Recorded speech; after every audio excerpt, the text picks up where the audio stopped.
Bây đồn nãy cả lâu khát chi yên hạ na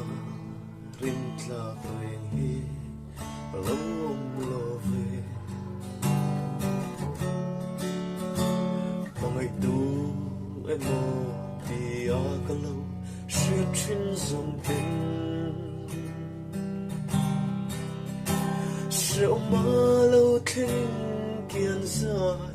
anh rê lệ si chi mà sẽ đâm lâm ngài lâu triền đến ông đi xua cả nghề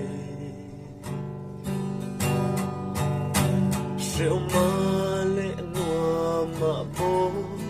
đâm lâm ngài lâu mà ngày nay em cùng truy ô kata na em kim mahwa min tha thlang ngai lo kata arin om fu tri